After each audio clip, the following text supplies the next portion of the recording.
E aí, galera, os novatos contratados pelo Ceará já estão integrados ao grupo, já trabalhando desde o início da semana.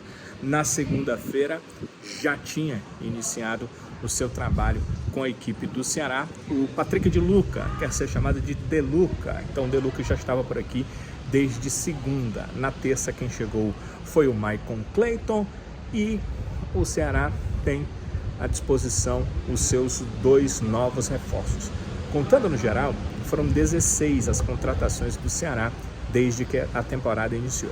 Agora tem um break, uma parada, porque as contratações só recomeçam no dia 10 de julho, é quando abre a segunda janela de transferências. Então a gente está em abril, maio, junho e até o dia 9 de julho é esse o elenco que o Ceará, que o técnico Wagner Mancini, que o torcedor vai ver em campo diante dos seus adversários, pelo menos os adversários que o Ceará enfrentar até lá nessa Série B do Campeonato Brasileiro. E o Ceará apresentou o seu novo goleiro, o Maicon Clayton. O Maicon Clayton, eu perguntei de cara como é que tinha sido o contato para vir para cá. Ele me disse que foi um contato rápido, que acabou acontecendo no último dia de janela, mas antes mesmo dele falar, o pessoal do departamento de futebol, na verdade o executivo, o Lucas Drubski, falou que havia um contato com o Maicon Clayton no primeiro momento de contratações. Tivemos uma janela, a primeira janela que chegou a fechar e depois uma abertura para jogadores que atuaram nos estaduais transferirem-se para outras equipes. Foi nessa que o Maicon Clayton veio, mas na primeira, antes do início da temporada, segundo o Drubski, ele estava nos planos. O problema é que ali o Ceará tinha os 3 goleiros, né? O Fernando Miguel não tinha tido ainda a contusão e por isso o Ceará tinha a condição de optar por querer um quarto goleiro mais experiente ou não. E optou por não, por trazer o César das categorias de base para ir aprendendo. Nesse momento você acha que não tinha muita opção. Ele precisava do terceiro goleiro e o terceiro goleiro contratado acabou sendo o Maicon Clayton, que, segundo ele disse, né, acertou logo imediatamente a proposta da equipe do Ceará e se diz 100% preparado para jogar. O terceiro goleiro tem que estar assim. Ele às vezes não vai nem no banco, né? Vai o primeiro goleiro, vai o goleiro do banco e ele é a terceira opção. Mas como eu mesmo disse a ele na coletiva, futebol é assim. O jogador toma o cartão, o outro se contunde e aí o terceiro goleiro tem que entrar. É por isso que ele contratou um terceiro goleiro experiente e o Maicon Clayton se sente pronto para isso. Sim, me sinto pronto para jogar, me sinto pronto à disposição para o professor quando precisar, estar pronto para dar o melhor, como eu disse, pelo Ceará, que é o mais importante de tudo isso. Uma coisa interessante que eu tenho percebido é que todo jogador que chega vem logo dizendo que foi contratado e chegou e foi recebido de uma forma muito interessante por esse elenco atual. Isso aconteceu também com o Maicon Clayton. Ele disse que a recepção para ele foi muito boa logo que foi contratado, que chegou, teve logo uma ótima recepção dos seus companheiros. Quando eu indaguei dele como é que tinham sido, né, seus primeiros dias, como é que tinha sido o primeiro dia, como é que tinham sido seus primeiros dias no clube. Ele falou do elenco, que ele já observou, sabe que é um bom elenco, que tem grandes jogadores e, como todos, deixou claro o objetivo do Ceará de voltar à Série A do Campeonato Brasileiro. Depois dessa apresentação toda, né, o Maicon recebendo aí a camisa, além do Lucas Drubski, o Ricardinho também junto ali para recepcioná-lo. Depois dele, a coletiva do Ceará foi voltada à partida contra o Mirassol. No próximo domingo, às 7h30 da noite, tem Ceará e Mirassol, Série B do Campeonato Brasileiro. E quem falou foi o lateral esquerdo, Matheus Bahia. E o Matheus Bahia falou sobre a estreia da equipe do Ceará ter sido com um time voluntarioso, à frente, buscando gol. Também foi uma pergunta que eu fiz para ele. E eu queria saber dele como é que seria agora, jogando fora de casa, como é que seria a equipe do Ceará quando ela jogou em casa? Buscou o gol do primeiro ao último minuto, buscou a vitória em todos os momentos. E fora de casa, precisa a equipe ter um pouco mais de precaução ou dá para ser um time, como em casa, que busca o gol a todo momento? Cara, acredito que a gente tem que ter algumas precauções sim, mas não mudar nosso modelo de jogo, como a gente vem jogando, na agressividade que a gente está tendo. Claro que a gente precisa melhorar alguns aspectos, mas acho que foi produtivo o que a gente fez no primeiro jogo e vamos continuar com o que a gente vem fazendo. E olha, o Matheus Bahia conhece jogadores do Mirassol, viu? Ele deixou claro que conhecia alguns atletas, principalmente o Luiz Otávio, zagueiro que jogou no Bahia, que está no Mirassol. Na época que foi para o Bahia, ele até era pretendido pelo Ceará. Pois é, ele é grandalhão, maior do que o nosso Luiz Otávio, que joga no Ceará.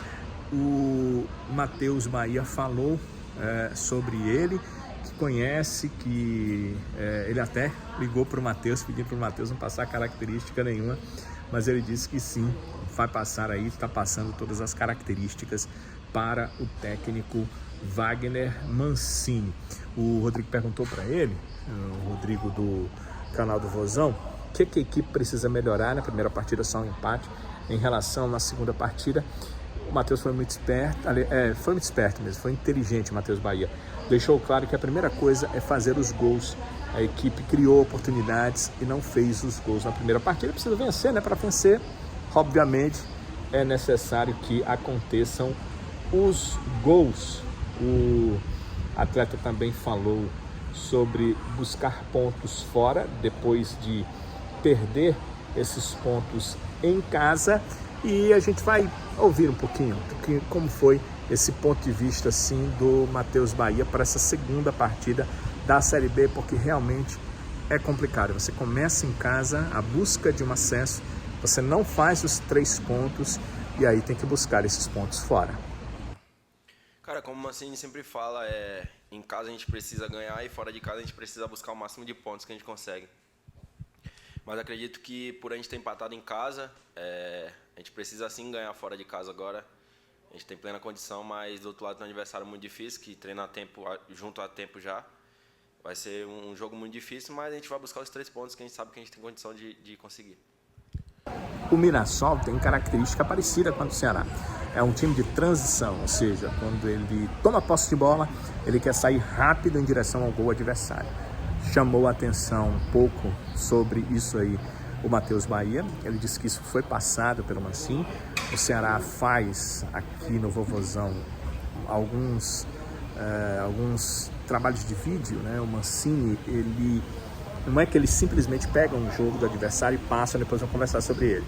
Eles fazem toda uma avaliação desse vídeo que tem com o jogo inteiro, eles cortam partes e eles utilizam para passar para os atletas cada situação de jogo que o adversário tem, quando ele é atacado, o que ele faz, quando ele está de posse na bola, como ele marca para tomar essa bola, como é a saída de jogo dele, como é a transição ofensiva, como são trocados os passes na frente, em que posicionamento os jogadores preferem ficar na frente, como eles tentam iludir e às vezes driblar os adversários.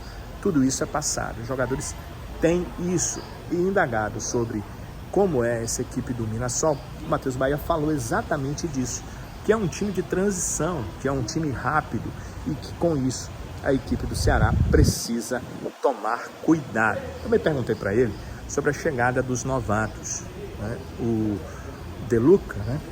Que na verdade a gente chama De Luca aqui porque ele pediu para ser chamado de De Luca, era um pouco conhecido do Matheus Bahia. Eles jogaram juntos lá no Bahia. Já o goleiro Michael Clayton não, nem tanto conhecimento assim em relação ao Michael Clayton, mas sobre o Patrick, né, que é o de Luca, o Matheus Bahia já conhecia um pouco mais. Nossa, os jogadores que chegam para somar, a gente precisava, né, no nosso grupo. O Michael eu não conheço tanto, mas sei que é um grande goleiro, onde passou foi muito feliz. E o Patrick, por eu conhecer mais, por a gente ter jogado junto há muito tempo, tenho certeza que ele vai ajudar a gente muito. É um jogador de perfil que o Ceará gosta.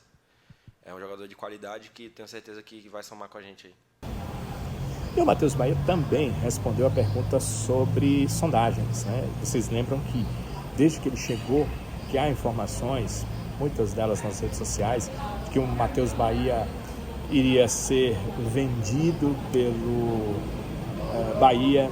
Depois veio a informação de que o Matheus Bahia iria ser utilizado pelo Clube de Salvador, o Bahia pedir o seu retorno, de que equipes da Série A tinham interesse em tomá-lo por empréstimo, por isso o Bahia ia pegar o jogador de volta para fazer esse empréstimo. Bem, nada disso aconteceu. E o Matheus Bahia, falando sobre isso, respondeu que essas sondagens não chegaram a ele e que, inclusive, ele pede ao empresário dele para deixá-lo tranquilo em relação a isso, para que essas sondagens não cheguem a ele, a não ser que haja algo concreto. Então, dá para a gente entender que não houve nada de concreto e que o Matheus Bahia está aí na equipe do Ceará sem maiores problemas. E em relação a esse jogo contra a equipe do Mirassol, claro, o Mancini ainda tem alguns trabalhos pela frente. Primeiro, ele precisa de um parecer final do departamento médico, se terá ou não o Saulo Mineiro para essa viagem até São Paulo. O grupo vai viajar no sábado à tarde e, portanto, ainda há um tempinho para o Mancini ter essa informação se ele vai contar com o Saulo ou não. Vamos imaginar aqui que o Saulo Mineiro não vai para o jogo. O que é que o Mancini poderia fazer na equipe? Eu imagino 3 cenários. E aí, claro, que nos comentários eu quero que vocês tragam aí o ponto de vista de vocês sobre esses 3 cenários. O primeiro cenário que eu acho o mais simples, simplesmente o Facundo Barcelo é centroavante, entra ali no lugar do Saulo Mineiro e segue o jogo, né? Com o Ailon na ponta direita, com o Eric Puga na esquerda. Esse é um cenário. O outro cenário é o que aconteceu durante a partida. O Recalde, que é um meia, mas que vinha jogando antes de vir para o Ceará como esse atacante de área ou um auxiliar do atacante de área, então vinha jogando junto à área, jogar ali naquela posição. Eu acho que ele entrou bem contra a equipe do Goiás. Não tem a mobilidade do Saulo Mineiro. O Saulo é um atacante de lado que sabe jogar como centroavante, então a mobilidade dele é diferente, é mais parecida com a do Ailon. Mas Recalde como centroavante é o nosso segundo cenário. E o nosso terceiro cenário é exatamente o Ailon como centroavante. E aí a mudança seria de quem será o atacante pelo lado direito, que eu imagino que seja o Facundo Castro, já restabelecido de contusão, já com tempo para treinar no grupo. Ele até estava no banco de reservas nessa partida contra o Goiás, mas passou muito tempo no departamento médico, então tem aquela coisa de voltar, apesar do departamento físico fazer toda a transição e dar o aval só quando o jogador realmente tem condição de jogar, tem a questão de entrosamento, tem o ritmo, né? O ritmo de jogo é jogando, mas o ritmo com os treinos ajuda para que o cara volte a jogar. E o Facundo Castro acho que não tinha nada disso, talvez até por isso não foi utilizado contra o Goiás. Mas agora ele já está numa outra condição, é uma semana, mais de uma semana, né, a mais de treinos da equipe do Ceará, que voltou a treinar segunda e só joga na segunda que vem. Então são esses 3 cenários. E aí eu queria saber a preferência de vocês. Vocês acham que Facundo Barcelo se dá mais uma chance, ele é o centroavante contratado? Recalde entrou bem contra o Goiás, pode ajudar ainda mais num jogo fora de casa, ou Ailon jogando ali e o Facundo Castro voltando a jogar no ataque pelo setor direito. Eu coloco o Facundo Castro porque eu não acho que seja o Janderson, porque não está bem. Eu acho até que o Janderson não é esse magro, esse jogador ruim que alguns torcedores falam, o que ele mostrou nos últimos jogos. Ele até merece as críticas porque tem jogado muito mal. Eu acho que ele pode render mais, mas não está rendendo. Então, acredito que se o centroavante for o Ailon, o Facundo Castro vai jogar como atacante pelo lado direito. Então, qual a opinião de vocês? O que é que vocês preferem? Qual das 3 opções, se realmente não tiver como jogar o Saulo Mineiro? Ou se vocês veem assim outras opções em relação ao ataque da equipe do Ceará. Sábado pela manhã, último treino aqui no Vovozão. Sábado à tarde, viagem. Domingo, o último treinamento. Último treino, quando eu disse sábado pela manhã, aqui no Vovozão. No domingo, o último treinamento antes do jogo contra o Mirassol, mas já em terras paulistas. A gente volta a se encontrar em outros vídeos, galera. Deixe seu like, inscreva-se, por favor, no canal. Faça parte desse nosso grupo aqui que acompanha, reflete, avalia e comenta sobre o Ceará nesse momento, na sua tentativa de voltar à Série A do Campeonato Brasileiro e nessa temporada 2024. E em outros vídeos. A gente se encontra no Futebolês todo dia, 5 da tarde, Jogadeiro Band News FM 101,7 e também no YouTube. Você pode acompanhar aqui no YouTube, lá no canal do Futebolês. Você também pode acompanhar na TV Jogadeiro todo dia, 7h15 da noite, 12.1. E nas redes sociais, você sabe, o Futebolês tem uma cobertura espetacular nas redes sociais, Instagram do Futebolês. Você acompanha por ele todas as notícias do futebol cearense. Então, a gente se vê no Futebolês ou em outros vídeos, galera. Até lá!